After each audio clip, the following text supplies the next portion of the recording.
Next दोस्तों शुरुआत करते हैं आज के इस वीडियो को। स्वागत करता हूं हम सभी का इस चैनल पे। तो दोस्तों आज का वीडियो बहुत ही खास होने वाला है क्योंकि कल की दिन की रणनीति को लेकर प्लानिंग करनी है। फिलहाल कल से एक नया सेशन शुरू होने वाला आप सभी जानते हैं। तो इसी बीच बहुत सारी खबरें हैं जो कि बाजार को ट्रिगर कर सकती है। तो चलिए चीज़ों को शुरू करते हैं, वन बाय वन देखते हैं, आगे बढ़ते हैं। लेकिन उससे पहले इंपॉर्टेंट अपडेट, बाजार के अगर रेगुलर अपडेट चाहते हैं तो नीचे दिए डिस्क्रिप्शन बॉक्स में आपको लिंक मिल जाएगा व्हाट्सएप चैनल का।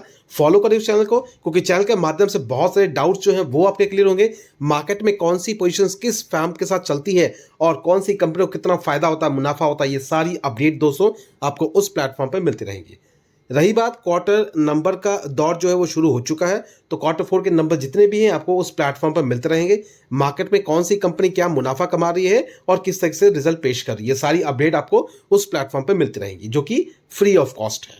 तो इसलिए दोस्तों जरूर जाइए और फॉलो करें चैनल। अब दोस्तों बात करते हैं बाजार के बारे में। जैसा कि आप सभी जानते हैं कल से एक नया सेशन शुरू होने वाला है। इस हफ्ते की अगर बात करें तो दोस्तों बहुत सारी अपडेट्स हैं जो कि मार्केट को ट्रिगर आउट करेंगे। तो सबसे पहले अगर बात करें तो आने वाले हफ्ते जो कि कल से शुरू होगा तो कोई भी हॉलीडे नहीं है। तो ऑपरेटिव के हिसाब से अगर देखें तो पांचों दिन में से 5 दिन बाजार चलने वाला है। जो नेक्स्ट हॉलीडे रहेगा वो दोस्तों 1 मई को है, जो कि इसके बाद का नेक्स्ट वीक होने वाला है। अब आगे बढ़ते हैं। सबसे पहले बात करते हैं निफ्टी की क्लोजिंग लास्ट ट्रेडिंग सेशन के हिसाब से, जो कि लगभग हमें 2.25% के करीब देखने को मिल रही है। बहुत ही शानदार तरीके से रिकवरी 23,851 के करीब का लेवल देखने को मिल रहा है। अब रही बात दोस्तों जो हर्डल पॉइंट है बाजार के लिए वो है दोस्तों नेक्स्ट लेवल, जो कि कह सकते हैं 24,000 का। एंड समहाउ अगर 150 पॉइंट की अगर बात करें तो दोस्तों ये 150 पॉइंट बाजार के लिए थोड़े से भारी पड़ने वाले हैं, क्योंकि 24,000 का जो लेवल है बाजार के लिए थोड़ा सा मुश्किल हो सकता है। लेकिन इन बिटवीन अगर कोई भी किसी भी तरीके की नेगेटिव न्यूज़ नहीं होती है बाजार में तो ये दोस्तों चीज़ें संभव होती हुई नजर आएंगी। इसके साथ साथ अगर बात करें ट्रिगर पॉइंट के रूप में तो 5 दिन का कुल मिला के देखिए तो लगभग 6.5% के आसपास की तेजी बाजार की, लगभग 1450 पॉइंट के आसपास की तेजी, जिसकी कंपैरिजन अगर करें यूएस मार्केट से तो लास्ट ट्रेडिंग सेशन के हिसाब से यूएस मार्केट में गिरावट जो कि ऑलमोस्ट 1.25% के करीब है। तो शुरुआत कह सकते हैं प्रेशर भरा, लगातार प्रेशर क्रिएट रहा एंड क्लोजिंग के टाइम पे भी लाल निशान। तो दोस्तों इसके रीजन की बात करें तो देख सकते हैं यूनाइटेड हेल्थ, जो कि यूएस की एक बहुत बड़ी कंपनी है और यहाँ पे दोस्तों गिरावट देखने को मिली है जस्ट बिकॉज ऑफ कंपनी के जो नंबर्स है, जो अर्निंग्स है वो सटीक देखने को नहीं मिले, डिसअपॉइंटेड है। एंड रही बात फोरकास्टिंग, जो आने वाले एनुअल फोरकास्टिंग की गई है प्रॉफिट को लेके, वहाँ पे भी थोड़ी बहुत क्रिटिकलिटी बताई गई है। इसके पीछे की वजह तो मेडिकल कॉस्ट में जो बढ़ोतरी हुई है just because of tariffs plans के चलते जो ट्रंप की तरफ से लगाए गए हैं। तो ये एक कंसर्न पॉइंट हमें बाजार यूएस में देखने को मिला, जिसकी वजह से बाजार में थोड़ा सा बहुत प्रेशर। अब दोस्तों इसी के साथ कुछ और इंपॉर्टेंट अपडेट जो कि बाजार में देखने को मिल रहे हैं और वो है फिलहाल रिसेशंस को लेके। तो यूएस इकोनॉमी की अगर बात करें तो कह सकते हैं जो परसेंटेज है, कह सकते हैं पॉसिबिलिटीज़ की, वो ऑलमोस्ट लगभग 40 से लेकर 60% तक का अनुमान लगाया जा सकता है कि एनालिस्ट के द्वारा ये बताया जा रहा है कि रिसेशन का फियर यूएस में हमें देखने को मिल सकता है। तो ये भी एक कंसर्न पॉइंट बाजार को ज़रूर वॉलेटाइल कर सकता है अगर यूएस बाजार की अगर बात करें।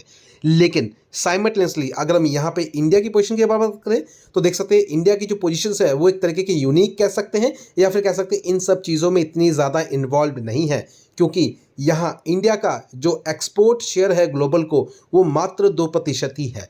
मतलब जितनी भी प्रोडक्शन होती है ज़्यादा से ज़्यादा मैक्सिमम जो है कंजम्पशन वो हमें डोमेस्टिक लेवल पे ही देखने को मिलती है। तो इसलिए इंडिया जो है एक तरीके का अट्रैक्टिव मार्केट है ग्लोबल के लिए।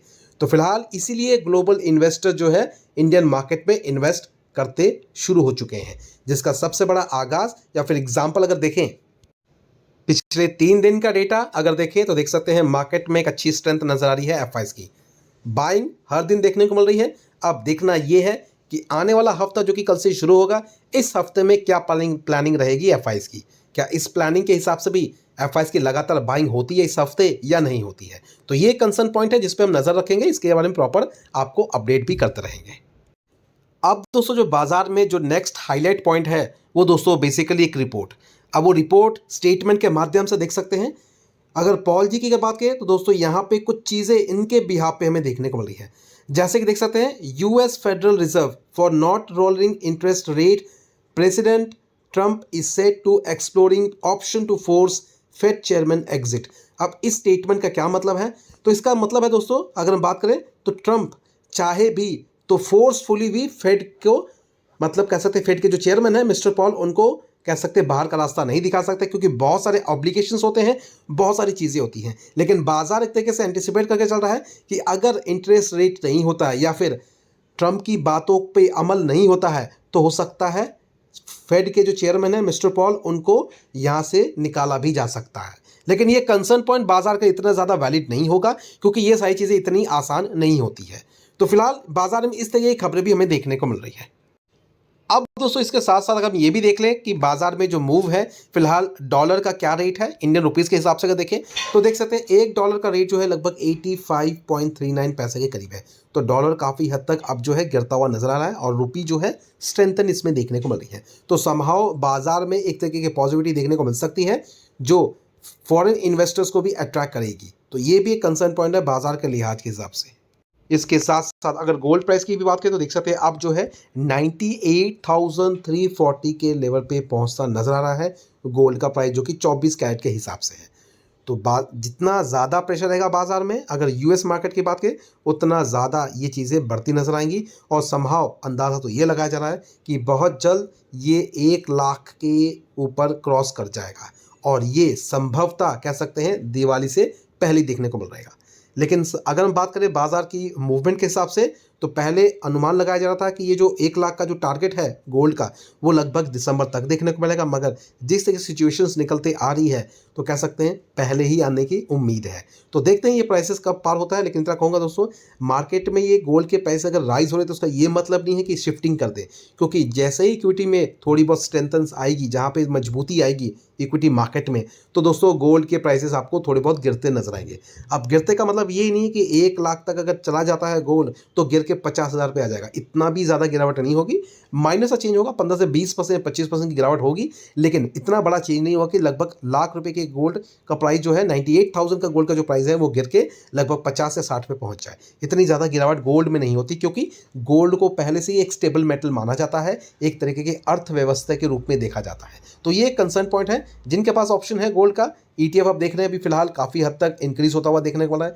ईटीएफ में काफ़ी हद तक लोगों ने इन्वेस्टमेंट कर रखा है और लगातार इसमें ट्रेडिंग भी करते रहते हैं। अब दोस्तों नेक्स्ट अगर बात करें तो देख सकते हैं बैंक निफ्टी। तो बैंक निफ्टी में अगर देखें तो लास्ट ट्रेडिंग सेशन के हिसाब से मजबूती देखने को मिली, 2.25% के आसपास की तेजी, और ये चीज़ें आगे कंटिन्यू रह सकती है। आने वाले कल के दिन की अगर बात करें तो बाजार में इस चीज़ को स्ट्रेंथ मिलेगी, क्योंकि बैंक निफ्टी का मूव कल के दिन एक अच्छे नोट के साथ देखने को मिलेगा। जो कि अगर बात करें तो मेजॉरिटी कंपनियां जो कि बैंकिंग सेक्टर से रिलेट करती हैं, एचडीएफसी बैंक की बात कर लें या फिर हम आईसीआईसीआई बैंक की बात करें, इनके जो नंबर प्रेजेंट किए गए हैं काफ़ी बेहतर प्रेजेंट किए गए हैं, जिसका रिएक्शन हमें मंडे के दिन एक एक्शन के रूप में देखने को मिल सकता है।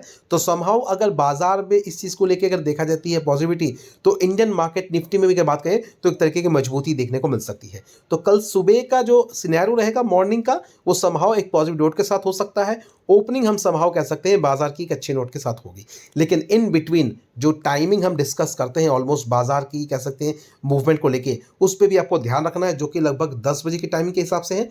इसके बाद की जो टाइमिंग है लगभग 12 बजे, एंड उसके बाद की टाइमिंग है लगभग 2 बजे। तो ये तो 3 टाइम फ्रेम जो है टाइमिंग के हिसाब से बाजार इस वक्त ज़्यादा रिएक्ट करता है, तो ध्यान रखना है। लेकिन हाँ, इतना जरूर होगा दोस्तों, बैंकिंग सिस्टम से रिलेट करते हुए जो पोजीशंस है जिनमें आपको मजबूती देखने को मिली है, एंड इसका रिएक्शन कह सकते हैं एनबीएफसी स्टॉक्स में भी देखने को मिलेगा।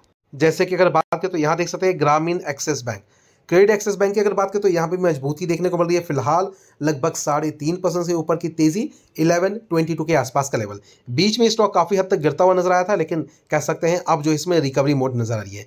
और कुछ अच्छी बात भी है इसमें, और वो क्या है तो दोस्तों देख सकते हैं, अगर बात करते हैं ग्रामीण क्रेडिट एक्सेस के बारे में, तो देख सकते हैं यहाँ पे आपको इसका पैटर्न भी आपको एक अच्छे नोट्स पे देखने को मिलेगा, जो कि यहाँ पे मार्च महीने का डेटा आ चुका है और यहाँ पे एफआईएस की होल्डिंग आपको बढ़ती हुई नजर आएगी। लगभग कह सकते हैं 10.25% से बढ़ा के सीधा लगभग 11.25%। ये चीज़ें हमें एफआईएस के बिहाफ पे देखने को मिल रही है। तो समहाउ इसके नंबर्स देखना भी जरूरी है। तो देखते हैं इसके नंबर कंपनी किस तरह से प्रेजेंट करती है। जब भी नंबर प्रेजेंट करेगी इसके बारे में प्रॉपर डिटेलिंग आपके सामने हम जरूर रखेंगे। इसके साथ साथ दोस्तों बजाज फाइनेंस स्टॉक्स में भी आपको तेजी देखने को मिल सकती है कल के दिन, क्योंकि ये भी एक एनबीएफसी सेक्टर से बिलोंग करती है जो समहाउ फाइनेंस सेक्टर से रिलेट करती है। रही बात पोजीशंस जो टारगेट के हिसाब से देख सकते हैं लगभग 10,000 का लेवल एक्सपेक्टेड है। देखते हैं ये चीज़ें कब आती है, लेकिन इतना जरूर कहूँगा दोस्तों, स्टॉक्स में थोड़ी बहुत अब जो है वापसी होती हुई देखने को मिल रही है, तो संभाव बाजार में इसके लिए भी काफ़ी अच्छा मूव देखने को मिल सकता है। तो ये सारी चीज़ें हैं, इंपॉर्टेंट पैटर्न्स हैं, और अगर अंदाजे के रूप में अगर देखेंगे तो ये सारी चीज़ें कल के दिन होती हुई नजर आएंगी। तो फिलहाल अभी क्या करते हैं, वीडियो किसी बात पे यहीं पे वाइंड अप करते हैं, लेकिन जाने से पहले इतना रिक्वेस्ट जरूर कहूँगा, जरूर चैनल को सब्सक्राइब करें। नीचे दिए बॉक्स में आपको लिंक मिल जाएगा व्हाट्सएप चैनल का, फॉलो करें उस चैनल को, क्योंकि उस चैनल के माध्यम से बहुत सारे आपके डाउट जो है आपको वो भी क्लियर होंगे। और साथ साथ दोस्तों आपको ऐप का लिंक भी मिल जाएगा, अगर आप हमारे ऐप में नहीं जुड़े हैं तो ज़रूर ज्वाइन करें, डाउनलोड करें ऐप के लिंक को, उसके साथ सारी चीज़ों को प्रोसेस को फॉलो करें। एंड फाइनल उस चीज़ में दोस्तों आपको बहुत सारी मदद मिलेगी, क्योंकि वहाँ पे बाकायदा कंपनियों के बारे में डिस्कस किया जाता है, कौन सी कंपनी कहाँ स्टैंड करती है, किस लेवल पे आपको ऐड कर सकते हैं या क्या चीज़ें कर सकते हैं। ये सारी प्लानिंग आपको उस प्लेटफॉर्म के माध्यम से मिलेगी जो कि ऐप है हमारा, तो इसलिए ज़रूर फॉलो करें। तो फिलहाल वीडियो को वाइंड अप करते हैं, मिलते हैं दोस्तों अपने नेक्स्ट वीडियो में। Thank you watching and bye bye.